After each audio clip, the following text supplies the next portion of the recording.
My dear students, मैं हूँ Meenakshi from VM academy classes Nashik. बच्चों, हम देख रहे हैं क्लास 12 का चैप्टर 7 वेव मोशन और आज है उसका लेक्चर नंबर 7 जिसमें हम टॉपिक स्टडी करने जा रहे हैं ब्रिस्टर्स लॉ। लेकिन इसके पहले आप पोलराइजेशन का लेक्चर ज़रूर देखें। उसके बाद हमने मालूस लॉ भी स्टडी किया है, वो भी देखें। अभी हम लोग ब्रिस्टर्स लॉ यूज़ करने जा रहे हैं। कैसे? By using Brewster's law polarise light कैसे फॉर्म होता है वो हम लोग देखेंगे। तो बच्चों, ब्रिस्टर्स लॉ स्टडी करने से पहले हम लोग ये टॉपिक स्टडी करेंगे, पोलराइजेशन बाय रिफ्लेक्शन। इसका मतलब क्या होता है? देखो, रिफ्लेक्शन सबको पता है। सपोज हमने यहाँ पे दो मीडियम लिए, एयर मीडियम लिया एंड दूसरा डेंसर मीडियम, सपोज हमने ग्लास लिया या फिर वाटर लिया, कुछ भी ले सकते हैं। यहाँ पे एक नॉर्मल परपेंडिकुलर हमने ड्रॉ की और एक लाइट इंसिडेंट किया। This is normal which is perpendicular to the surface and एक इंसिडेंट लाइट यहाँ पे हमने फॉल किया। तो ये जो लाइट हमने इंसिडेंट किया है, this is unpolarise light. Unpolarise, लेकिन वो बस दो डायरेक्शन में यहाँ पे मूव कर रहा है, वाइब्रेशन प्रोड्यूस कर रहा है। एक ऐसे वाइब्रेशन प्रोड्यूस कर रहा है और दूसरे ऐसे वाइब्रेशन प्रोड्यूस कर रहा है, मतलब दो ही वाइब्रेशन, फिर भी वो अनपोलराइज लाइट रहेगा। तो अगर हमें वाइब्रेशंस दिखाने हैं तो हम ऐसे दिखाएंगे, एक वाइब्रेशन ऐसे और दूसरा वाइब्रेशन ऐसे। अगर हम ऊपर से फ्रंट व्यू से देखें तो यहाँ पे हमें बस डॉट दिखेगा। तो ये ऐसे वाइब्रेशन और एंड ये डॉट, मतलब ये भी अनपोलराइज लाइट हुआ। इसके बस दो ही वाइब्रेशन हम लोग यहाँ पे कंसिडर करने वाले हैं। तो ऐसा अनपोलराइज लाइट हमने इंसिडेंट किया है किसके ऊपर? यहाँ पे पॉइंट ऑफ इंसिडेंस पे, जो कि टच कर रहा है ग्लास एंड एयर मीडियम को।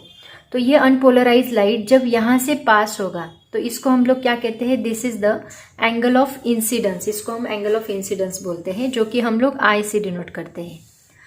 अभी यहाँ पे जब ये अनपोलराइज लाइट हम लोग फॉल करेंगे तो ये अनपोलराइज लाइट, कुछ रेज इसके उसी मीडियम में रिफ्लेक्ट होते हैं, हमें पता है, एंड कुछ रेज रिफ्रैक्ट होते हैं। जब रिफ्रैक्ट होते हैं तो उनका एंगल चेंज करते हैं। तो जब ये रेज यहाँ पे रिफ्लेक्ट होते हैं तो उसमें से बस जो ये लाइट है, जो ऐसे वाइब्रेशन है, वही वाइब्रेशन यहाँ से रिफ्लेक्ट होते हैं। तो ये वाइब्रेशन, कुछ ऐसे वाइब्रेशन इस साइड रिफ्लेक्ट होंगे, लेकिन यहाँ पे जो लाइट पास होगा, जो रिफ्रैक्ट होगा, वो दोनों भी वाइब्रेशन रहेंगे। मतलब पार्टिकल ऐसे भी वाइब्रेट होगा, ऐसे भी वाइब्रेट होगा, ऐसे भी वाइब्रेट होगा, ऐसे भी। इसका मतलब क्या हुआ कि यहाँ पे पार्शियल रिफ्लेक्शन हुआ। क्या हुआ? पार्शियल रिफ्लेक्शन हुआ। और उस पार्शियल रिफ्लेक्शन में जो लाइट हमें मिल रहा है वो कैसा मिल रहा है? पोलराइज लाइट मिल रहा है। This is the polarise light. लेकिन ये एक पर्टिकुलर एंगल पे ही मिलता है। सपोज ये एंगल ऑफ इंसिडेंस कुछ तो भी 30 डिग्री है, कंसिडर करते हैं। तो इसमें कुछ रेज ऐसे भी होते हैं, मतलब कुछ वाइब्रेशन ऐसे भी होते हैं, बाकी ज़्यादा वाइब्रेशन आपको ऐसे ही मिलेंगे। पोलराइज वाइब्रेशन मतलब एक ही पर्टिकुलर डायरेक्शन के वाइब्रेशन ज़्यादा मिलेंगे, थोड़े बहुत मिक्स मिलेंगे। तो अगर आपको वो भी निकालने हैं तो हम क्या करेंगे? इसका एंगल चेंज करेंगे और एक पर्टिकुलर एंगल पे हमें परफेक्टली वो वाइब्रेशन, सिर्फ प्लेन पोलराइज्ड वाइब्रेशन मिलेंगे। यहाँ पे आने वाले जो वाइब्रेशंस मिलेंगे वो प्लेन पोलराइज्ड वाइब्रेशन मिलेंगे। और जिस एंगल पे वो वाइब्रेशन हमें मिलते हैं उस एंगल को हम लोग कहते हैं ब्रिस्टर्स एंगल। क्या कहते हैं? ब्रिस्टर्स एंगल। और वो हम लोग डिनोट करते हैं थीटा बी से। समझ में आए? जिस एंगल पे हमें यहाँ पूरा प्योर प्लेन पोलराइज्ड लाइट मिलता है उसको हम लोग बोलते हैं ब्रिस्टर्स एंगल। याद रखो। बट यहाँ पे जो आने वाला लाइट है ये अनपोलराइज लाइट है। यहाँ से जो पास हो रहा है वो अनपोलराइज लाइट, यहाँ से पास होने वाला लाइट भी अनपोलराइज लाइट है। बट यहाँ पे जो हमें मिलता है वो कैसा लाइट होता है? पोलराइज लाइट मिलता है। ऐसे हम लोग बाय यूजिंग रिफ्लेक्शन पोलराइजेशन कर सकते हैं। अभी इसी को यूज करके हम लोग ब्रिस्टर्स लॉ स्टडी करने वाले हैं। क्या है? देखो, ब्रिस्टर्स लॉ। तो बच्चों, यहाँ पे ब्रिस्टर्स लॉ हम लोग स्टडी करने वाले हैं। उसके पहले मैं आपको वही डायग्राम रिपीट करती हूँ। एक बात बता देती हूँ, ब्रिस्टर्स लॉ जो है that is based on the, किसके ऊपर बेस्ड है? It is based on polarisation by reflection. Polarisation by reflection. So यहाँ पे हम लोग वही डायग्राम रिपीट करेंगे। ये सपोज हम लोग दो मीडियम ले रहे, एक का रिफ्रैक्टिव इंडेक्स n1 लिया है, दूसरे का रिफ्रैक्टिव इंडेक्स हमने n2 लिया है। तो यहाँ पे लाइट इंसिडेंट किया, जो कि कौन सा लाइट है, this is unpolarise light, unpolarise light. और यहाँ पे ये नॉर्मल हमने ड्रॉ की है। तो यहाँ पे कुछ रे इस डायरेक्शन में मूव करेंगे एंड बाकी पार्शियल लाइट इधर रिफ्लेक्ट होगा और बाकी लाइट यहाँ रिफ्रैक्ट होगा। तो यहाँ पे रिफ्रैक्ट होने वाला जो लाइट है वो हमें अनपोलराइज लाइट मिलेगा ऐसे। बट ये जो लाइट है ये बस पोलराइज, जिसके सिंगल वाइब्रेशन रहेंगे ऐसे। ओके, तो ये पोलराइज लाइट हमें मिला है। तो ये जिस एंगल पे हमें मिलता है उस एंगल को हम लोग बोलते हैं ब्रिस्टर्स एंगल। और ये ब्रिस्टर्स एंगल पे जो रिफ्लेक्टेड रे एंड रिफ्रैक्टेड रे होते हैं ये एक दूसरे को परपेंडिकुलर होते हैं। तो देखो अब ये कितना है, थीटा बी, ये भी कितना रहेगा, थीटा बी ही रहेगा, क्योंकि angle of incidence is equal to क्या होता है, एंगल ऑफ रिफ्लेक्शन होता है। उसके बाद ये कितना रहेगा, देखो अब ये टोटल एंगल कितना है 90, देखो ठीक से, हाँ ये टोटल एंगल कितना है 90, तो उसमें से ये थीटा बी चला गया तो ये कितना होगा 90 माइनस थीटा बी। और मैंने क्या बोला, ये दोनों भी क्या है, परपेंडिकुलर होते हैं, उसी पे ये हमें पोलराइज लाइट मिलता है, तभी हमें मिलता है। ऐसे अगर हम चेंज करते गए तो ये दोनों एक दूसरे को परपेंडिकुलर होंगे, तभी हमें प्लेन पोलराइज लाइट मिलेगा। और यहाँ पे ये एंगल कितना होगा, थीटा बी। तो अभी इसमें से 90, ये 90 है, 90 माइनस थीटा, इसमें से 90 माइनस थीटा किया तो कितना मिलेगा, वापिस ये एंगल हमें कितना मिलेगा, दैट इज थीटा बी। समझ में आ रहा है ना, ये 90 में से ये 90 माइनस थीटा गया, 90 माइनस थीटा बी गया, तो ये माइनस माइनस बिकम्स प्लस होगा और 90 माइनस 90 कैंसिल होगा, तो ये थीटा बी मिलेगा। तो ये हमें थीटा बी मिला। अब ये बचा हुआ एंगल कितना रहेगा, ये बचा हुआ एंगल कितना रहेगा, ये थीटा बी, ये कितना है वापिस, ये 90 में से ये थीटा बी गया, तो ये बचा हुआ कितना रहेगा, 90 माइनस थीटा बी। अंडरस्टैंड, बस इतना याद रखो। इसको शॉर्टकट मेथड से बताती हूँ। आपको पता है angle of incidence plus angle of refraction, ये दोनों हमेशा कितने होते हैं, 90 डिग्री होते हैं, that is equal to 90 degree. तो अगर थीटा आर हमें निकालना है तो हम निकालते हैं 90 माइनस थीटा बी, और ये उसका एक्सप्लेनेशन है कैसे 90 माइनस थीटा बी होता है। ठीक है, तो ये आप लोग याद रखो। अभी यहाँ पे हम लोग स्नेल्स लॉ यूज करने वाले हैं, उसके बाद हम ब्रिस्टर्स लॉ का स्टेटमेंट देखेंगे। स्नेल्स लॉ देखो क्या है, स्नेल्स लॉ क्या होता है, sine angle of incidence to the sine angle of refraction is always equal to n1 divide by n2। ये ब्रिस्टर्स लॉ है। Sine of angle of incidence to the sine of angle of refraction is equal to n2 divide by n1 होता है। Sine of angle of incidence divide by sine of angle of refraction is equal to n2 divide by n, ये Snell's law है, right. तो इसको अगर हमने cross multiplication किया तो क्या मिलेगा, आई की जगह पे हम लोग क्या यूज करेंगे, यहाँ एंगल ऑफ इंसिडेंस क्या है, थीटा बी, तो यहाँ पे मैं साइन ऑफ थीटा बी लिखती हूँ, डिवाइड बाय आर कितना है 90 minus theta B, sine 90 minus theta B, that is equal to n2 divide by n1।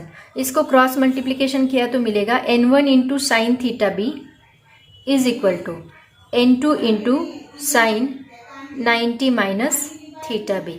तो यहाँ पे n1 into sine theta B is equal to n2 into sine 90 minus theta B. 90 minus theta B कितना होता है, याद करो कितना होता है, 90 माइनस थीटा, 90 ये है, माइनस थीटा मतलब फर्स्ट क्वाड्रेंट में आएगा। All silver T cups first quadrant में ऑल पॉजिटिव होता है, मतलब साइन भी क्या रहेगा, यहाँ पॉजिटिव रहेगा, पॉजिटिव रहेगा। उसके बाद यहाँ पे 90 में चेंज होता है एंगल, 90 के लिए चेंज होता है, इसके लिए भी 270 के लिए भी चेंज होता है, यहाँ नो चेंज होता है, यहाँ नो चेंज होता है। तो 90 है तो यहाँ चेंज होगा, मतलब साइन का क्या बनेगा, ये कॉस थीटा बी बनेगा। ठीक है, ये n2 एज इट इज रहेगा, n1 एज इट इज रहेगा, theta sine theta B as it is रहेगा। तो यहाँ पे अगर ये n2 एज इट इज रखो, ये कॉस को इधर शिफ्ट किया, n1 को इधर शिफ्ट किया, तो क्या मिलेगा, sine theta B divide by cos theta B. समझ में आ रहा है मैं क्या कर रही हूँ, बताती हूँ, रिवाइज करूंगी। n2 ये n1 इस साइड आके डिवाइड होगा, तो साइन डिवाइड बाय क्या, साइन डिवाइड बाय कॉस क्या होता है, that is equal to tan theta B होता है। So tan theta B is equal to n2 divide by n1, और इसी को हम लोग क्या कहते हैं, ब्रिस्टर्स लॉ कहते हैं। अब इसका स्टेटमेंट बताती हूँ, एक बार रिवाइज करते हैं। देखो यहाँ पे हमने अनपोलराइज लाइट इंसिडेंट किया है दो मीडियम के पॉइंट ऑफ इंसिडेंस पे, N1 एंड N2 उनका रिफ्रैक्टिव इंडेक्स है। तो यहाँ पे हम एंगल कुछ ऐसा सिलेक्ट करेंगे कि ये दोनों रेज एक दूसरे को परपेंडिकुलर हो और यहाँ से रिफ्लेक्ट होने वाला लाइट बस पोलराइज हो, जिसके वाइब्रेशन बस एक डायरेक्शन में होंगे, ठीक है। तो यहाँ ये अनपोलराइज लाइट हुआ, ये अनपोलराइज लाइट, ये अनपोलराइज लाइट, ये पोलराइज लाइट। तो यहाँ पे हमें मिलता है पोलराइज लाइट। तो इसके बाद हमें ये एंगल ऑफ इंसिडेंस, मतलब इसको हम ब्रिस्टर्स एंगल कहते हैं, वो कितना है वो हमें निकालना है। तो वो निकालने के लिए हमने ये फिनोमेनन यूज़ किया, theta B plus theta are is equal to 90 degree होता है। So theta are is equal to 90 minus theta B रहेगा। Using Snell's law, sine of angle of incidence divide by sine of angle of refraction is equal to होता है N2 divide by N1। तो sine angle of incidence हमने theta B लिया है, angle of refraction क्या होगा 90 minus theta B, वो हमने पुट किया, तो N2 डिवाइड बाय N1, दोनों का क्रॉस मल्टीप्लीकेशन किया। साइन 90 माइनस थीटा बी होता है कॉस थीटा बी, तो साइन डिवाइड बाय कॉस हमें मिलेगा tan theta B is equal to होता है refractive index of second medium to the refractive index of first medium. इसी को हम लोग कहते हैं ब्रिस्टर्स लॉ। समझ में आए? ये इसका प्रूफ हो गया। अभी तक इसका स्टेटमेंट मैंने आपको नहीं बताया। अब ये फॉर्मूला लर्न करो, उसके बाद मैं आपको इसका स्टेटमेंट बताती हूँ। तो स्टेटमेंट देखो बच्चों, इसका क्या है ब्रिस्टर्स लॉ का। इसको हम कहेंगे टेंजेंट ऑफ पोलराइजिंग एंगल। क्या कहेंगे? Tangent of polarising angle is equal to क्या है? Refractive index of the refracting medium.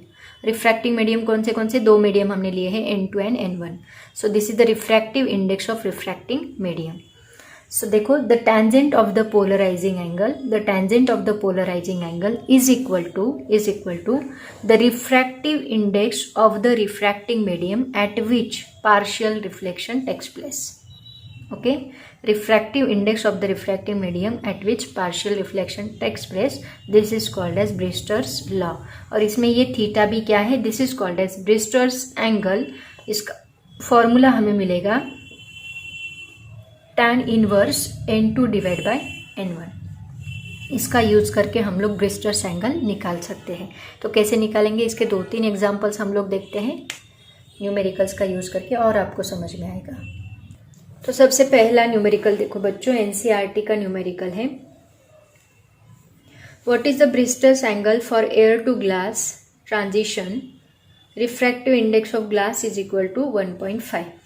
देखो यहाँ पे refractive index for air to glass, glass के लिए रिफ्रैक्टिव इंडेक्स क्या होता है? N2, मतलब एयर टू ग्लास बोला है ना, एयर टू ग्लास। तो यहाँ ग्लास, एयर आपका फर्स्ट मीडियम रहेगा, ग्लास आपका सेकेंड मीडियम रहेगा। एयर का रिफ्रैक्टिव इंडेक्स होता है 1, ग्लास का रिफ्रैक्टिव इंडेक्स उन्होंने दिया है 1.5। तो N1 is equal to 1 and क्या निकालने बोला है? Brewster's angle. तो हम लोग निकालेंगे tan theta B is equal to N2 divide by N1। So theta B is equal to tan inverse N2 कितना है? 1.5 डिवाइड बाय 1। मतलब ये 1.5 आपको लॉग टेबल में देखना पड़ेगा, that is equal to 56.3 degree मिलेगा। मतलब 56.3 डिग्री, 3 डिग्री के लिए 1 डिग्री मतलब कितना होता है? 60 सेकेंड्स, मतलब 18। 56 डिग्री 18 मिनट्स, ये आपका थीटा बी रहेगा। ठीक है, बहुत ही सिंपल एग्जांपल था, ऐसे हम लोग इसको सॉल्व करेंगे। tan इनवर्स देखते आता है लॉग टेबल में, नहीं देखते आता तो मेरे वीडियोस देखो लॉग टेबल पे, मैंने आपको कैसे एंगल कैसे फाइंड करना है, एडिशन, सब्ट्रैक्शन, डिवीजन, मल्टीप्लिकेशन सब कुछ बताया है। तो वहाँ पे tan इनवर्स कैसे फाइंड करना है वो भी उसका वीडियो देखो, वहाँ पे मैंने डिटेल में एक्सप्लेन किया है। नेक्स्ट क्वेश्चन देखो क्या है। A ray of light is incident on the surface of a glass plate of refractive index 1.55 at the polarising angle, calculate the angle of refraction. इसमें फर्स्ट मीडियम ज़्यादातर air medium में होता है। ये भी बहुत सिंपल एग्जांपल है। देखो इन्होंने क्या बोला है, ray of light is incident on the surface of the glass plate of refractive index 1.55। N कितना दिया है? 1.55। पहला मीडियम यहाँ पे भी एयर है, मतलब N1 इज इक्वल टू 1 ही रहेगा। At the polarising angle, calculate the angle of refraction. Angle of refraction calculate करने के लिए बोला है। तो सबसे पहले तो हमें थीटा बी निकालना होगा, उसके बाद थीटा आर निकालेंगे। तो यहाँ एन दिया है 1.55, तो हमें थीटा आर निकालने के लिए बोला है। तो theta B plus theta are is equal to क्या होता है, 90 डिग्री होता है। तो जब आपको थीटा बी पता होगा तभी आप थीटा आर निकाल सकते हो। तो थीटा आर का फॉर्मूला बनेगा 90 माइनस थीटा बी। तो बाय यूजिंग ब्रिस्टल्स लॉ हम लोग थीटा बी निकालते हैं। Theta B is equal to आएगा tan inverse n2 divide by n1, n1 तो 1 ही है तो सिर्फ n लेंगे। सो ये आएगा tan इनवर्स 1.55। इसको भी आप लोगों को बाय यूजिंग लॉग टेबल निकालना पड़ेगा। ये आता है 57 डिग्री 10 मिनट्स। ओके, ये हमें मिला थीटा बी। तो थीटा बी इसमें से माइनस करो, 90 माइनस 57 डिग्री 10 मिनट्स,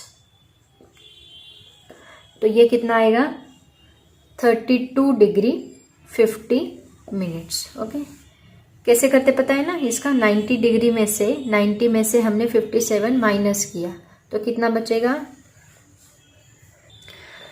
देखो इसकी सब्ट्रैक्शन कैसे करोगे, 90 डिग्री को हम लोग 89 डिग्री एंड 60 मिनट्स, मतलब 60 मिनट्स का 1 डिग्री होता है, तो इसको हमने 1 डिग्री कम कर लिया तो ये 89 बनेगा, और उस 1 डिग्री का हमने मिनट्स में कन्वर्जन कर लिया 60 मिनट्स में, तो ये बनेगा 89 डिग्री 60 मिनट्स।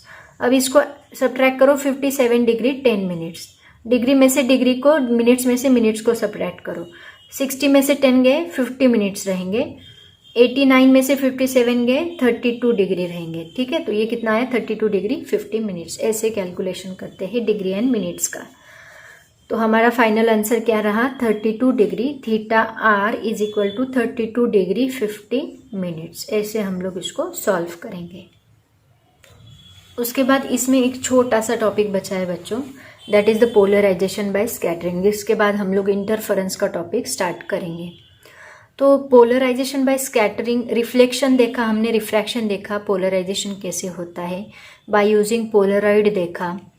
अभी हम लोग देखने स्कैटरिंग का यूज़ करके पोलराइजेशन कैसे होता है। तो अभी पता है कि सनलाइट, ये सन है, सन के रेज जो है वो एटमॉस्फेयर में से गुजरते हैं।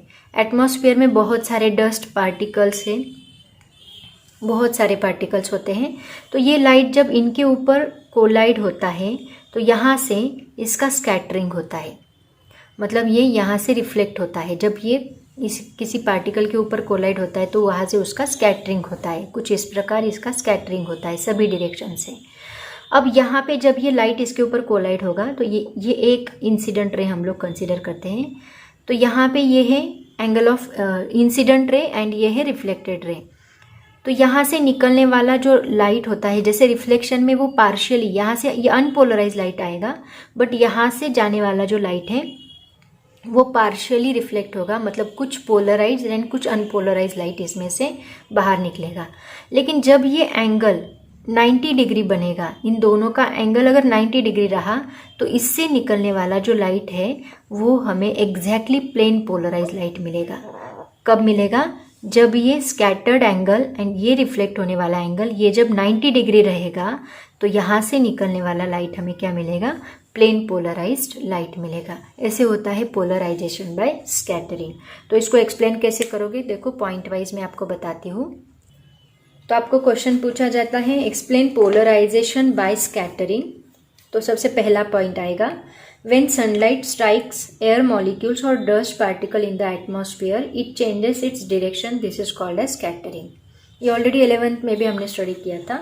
सेकेंड पॉइंट क्या आएगा, when sunlight is scattered it gets partially polarized in a way similar to the reflected light। जैसे हमने रिफ्लेक्शन में पार्शियली पोलराइज लाइट देखा, सेम वैसे ही यहाँ पे पार्शियली मतलब कुछ पोलराइज लाइट होता है और उसमें कुछ ऐड अनपोलराइज लाइट भी होता है। Third point, the degree of polarisation depends on the angle of scattering. Angle of scattering हम किसको कहेंगे, जो मैंने आपको बताया था, angle between the direction of the light incident on the molecule और dust particle and the direction of the scattered light. इन दोनों के बीच में जो एंगल रहेगा उसको हम एंगल ऑफ स्कैटरिंग बोलेंगे। अगर ये angle, if this angle is exactly 90 degree the scattered light is plane polarised, हमें प्लेन पोलराइज्ड स्कैटर्ड लाइट मिलेगा। Thus, the scattered light reaching us from different direction in the sky is polarized to different degrees. Okay, this is called as polarization by scattering. उसके बाद देखो बच्चों, आपको और एक question पूछा जाता है कि applications of polarisation by reflection क्या क्या है। अब यहाँ पे पोलराइजेशन बाय रिफ्लेक्शन सबसे ज़्यादा सन ग्लासेस में इसका यूज़ होता है। आपको पता भी होगा कि जो सन ग्लासेस में से लाइट पास होती है वो पोलराइज लाइट होती है। अगर वो अनपोलराइज होती तो वो हमारी आँखों के लिए अच्छी नहीं होती, तो वो पोलराइज लाइट होती है। तो इसमें सबसे पहला एप्लीकेशन देखो क्या है। The phenomenon of polarisation by reflection is used to cut out glare from the reflecting surfaces using special sunglasses. Glares को कट आउट करने के लिए रिफ्लेक्टिंग सरफेसेस से स्पेशल सनग्लासेस का यूज करके पोलराइजेशन बाय रिफ्लेक्शन का यूज किया जाता है। Second point, sunglasses are fitted with polaroid. Polaroid से फिट मतलब पोलरॉइड हमने देखा एक बहुत ही थीन शीट होती है, प्लास्टिक शीट होती है जिसको हम पोलरॉइड बोलते हैं, which reduce the intensity of the partial or fully polarise reflected light. Obviously अगर वो पोलराइज होगा तो उसकी इंटेंसिटी कम होगी। देखा हमने, अगर पोलरॉइड में से पास होती है उसकी इंटेंसिटी हाफ बनती है, और अगर बहुत ही अच्छा है तो और भी उसकी इंटेंसिटी हम लोग कम कर सकते हैं। Reflected light coming to the eyes from the reflecting surfaces. Third point, the intensity of sunlight or light coming from the artificial sources, which is completely unpolarized, is also reduced to half by the polaroid. And the fourth point, लेकिन एक बात है कि ये जो phenomenon है polarizing by reflection, ये सिर्फ नॉन मेटालिक सरफेस के लिए वर्क कर सकता है। It works only for non metallic surfaces. Okay, क्योंकि रिफ्लेक्शन तो नॉन मेटालिक सरफेसेस से ही होगा, उसकी वजह से it works for the non metallic surfaces only. These are the applications of polarisation by reflection. तो बच्चों यहाँ पे पोलराइजेशन ये टॉपिक खत्म होता है। इससे थ्योरेटिकल पार्ट सबसे ज़्यादा है, बस दो ही लॉज है, ब्रिस्टर्स लॉ एंड मालूज लॉ। तो वो दोनों लॉ ठीक से लर्न करो, वो भी उसके डेरिवेशन बहुत छोटे छोटे हैं, तो ज़्यादा डेरिवेशन इस टॉपिक में नहीं है, बट थ्योरेटिकल पार्ट इसके ऊपर बहुत है। एमसीक्यूज क्या है वो भी हम लोग देखते हैं। तो अभी इससे रिलेटेड एमसीक्यूज हम लोग देखने जा रहे हैं। ऑलरेडी हमने इसके पहले 7 एमसीक्यूज देखे थे। पोलराइजेशन के ऊपर बहुत सारे एमसीक्यूज पूछे हैं, तो आगे के एमसीक्यूज हम लोग देखते हैं। तुरंत हुए तो अच्छा रहेगा, आपको जल्दी समझ में आता है। 8 नंबर का एमसीक्यू 7 तक हमने लिया था। 8 नंबर का देखो, the transverse nature of light is shown by. Transverse nature of light is shown by, कौन दिखाता है? ट्रांसवर्स नेचर मतलब कैसा नेचर होता है? ऐसा नेचर। तो ये किसकी वजह से दिखता है हमें? Polarisation of light. ओके, उसके बाद the polarisation of an electromagnetic wave is determined by. किसकी वजह से पोलराइजेशन हम दिखा रहे हैं अभी तक? इलेक्ट्रिक फील्ड से की वजह से ही दिखा रहे हैं। इलेक्ट्रिक फील्ड का फॉर्मूला दिखा रहे हैं, राइट ना। मैग्नेटिक फील्ड में हमने कहीं पे भी मेंशन नहीं किया। मैंने आपको बोला E is equal to E0 sine kx minus omega T. I intensity is directly proportional to E square. इसका मतलब हम कौन सी फील्ड ले रहे हैं यहाँ पे? बस इलेक्ट्रिक फील्ड ले रहे हैं, राइट, क्योंकि उसके वाइब्रेशन ही परपेंडिकुलर होते हैं डायरेक्शन ऑफ प्रोपोगेशन को। तो यहाँ पे हम लोग कौन सा ऑप्शन लेंगे? The electric field only. The polarisation of an electromagnetic wave is determined by the electric field only. उसके बाद नेक्स्ट पॉइंट देखो क्या है, 10, the plane of vibration and the plane of polarisation. मैंने आपको कल के लेक्चर में ही बताया। देखो, plane of vibration and plane of polarisation, जहाँ पे वाइब्रेशन होते हैं उसको हम प्लेन ऑफ वाइब्रेशन बोलते हैं, और उसको परपेंडिकुलर कौन सी होती है? जहाँ पे vibration, no vibration are there. कल ही मैंने दोनों डेफिनेशंस आपको बताई। Plane of vibration and plane of polarisation are orthogonal to each other, मतलब दोनों में एंगल कितना होता है? 90 डिग्री होता है। यहाँ पे कुछ अलग अलग दिया है। Are identical, no. Make an angle which depends on colour of the light, no. Rotate with respect to each other along the path, no. ये दोनों ऑर्थोगोनल होते हैं, दोनों का एंगल कितना होता है? परपेंडिकुलर होता है। Unpolarise light consist of an electric field vector. Unpolarise light सभी डायरेक्शन से होता है ना, ऑल डायरेक्शन। तो इसका वेक्टर कौन सी डायरेक्शन में रहेगा? Electric field vector all possible planes. Any one plane बोला है, plane of paper perpendicular all possible plane, unpolarised है ना।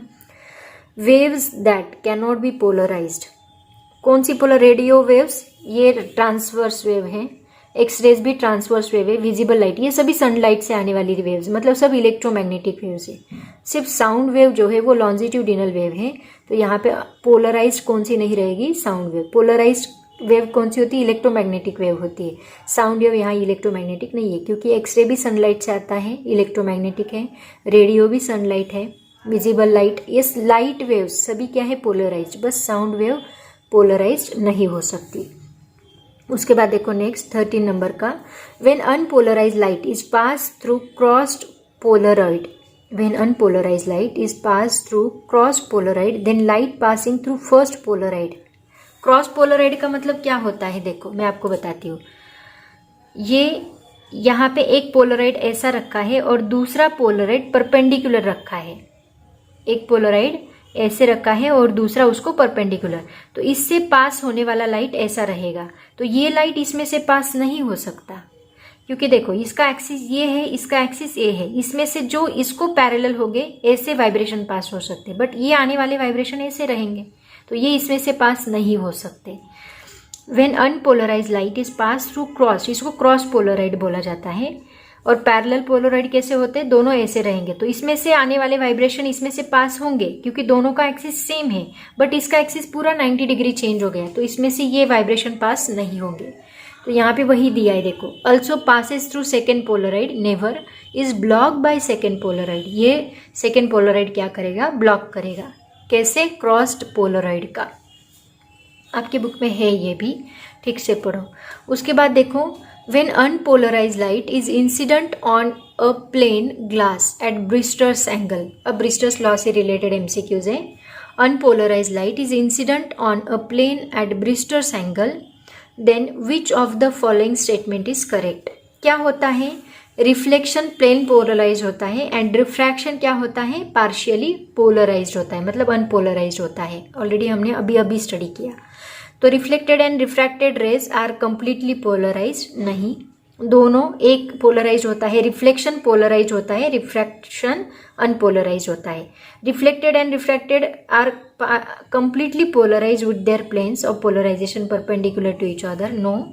Reflected light is plane polarised, yes, but transmitted light is partially polarised, तो ये सी statement जो है ये करेक्ट रहेगा।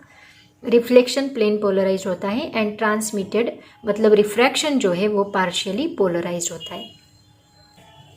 नेक्स्ट देखो question number 15, refractive index of material is equal to tangent of polarising angle, tan theta is equal to n2/n1, किसका statement है, refractive index मतलब n of material is equal to tangent of polarising angle, अभी अभी हमने study किया, किसका, कौन सा लॉ है, ब्रिस्टर्स लॉ है।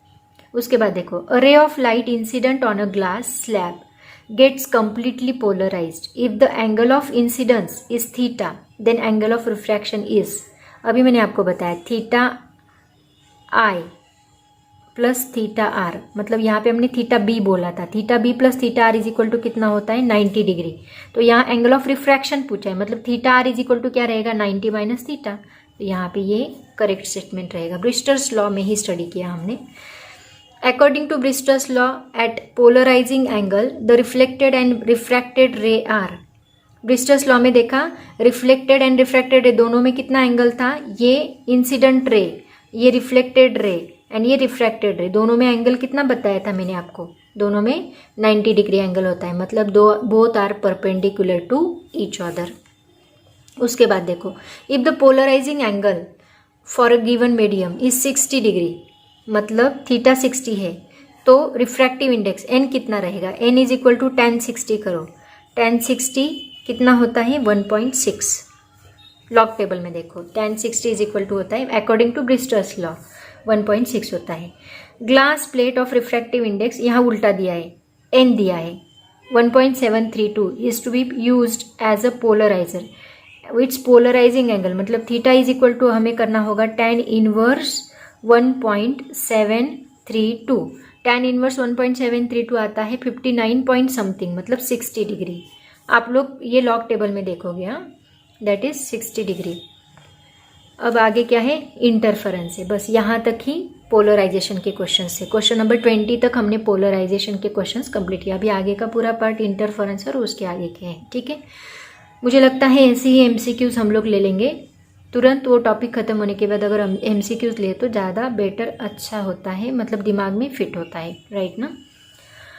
तो बच्चों पोलराइजेशन के MCQs भी हमने लिए हैं, उससे रिलेटेड लॉज भी हमने स्टडी किए, उससे रिलेटेड न्यूमेरिकल्स भी हमने लिए हैं। पूरा पार्ट मैंने कंप्लीट किया है, और भी इसके रिलेटेड MCQs आप लोग देखो, स्टडी करो, और इस टॉपिक को बहुत डिटेल में स्टडी करो। और कुछ बचा होगा तो मैं वापस एक्सप्लेन करूँगी। कोई क्वेश्चन अगर रह गया होगा तो वैसे मुझे इन्फॉर्म करो। तो आज हम यहीं पे रुकते हैं, पढ़ाई करते रहो। Thank you so much and bye bye.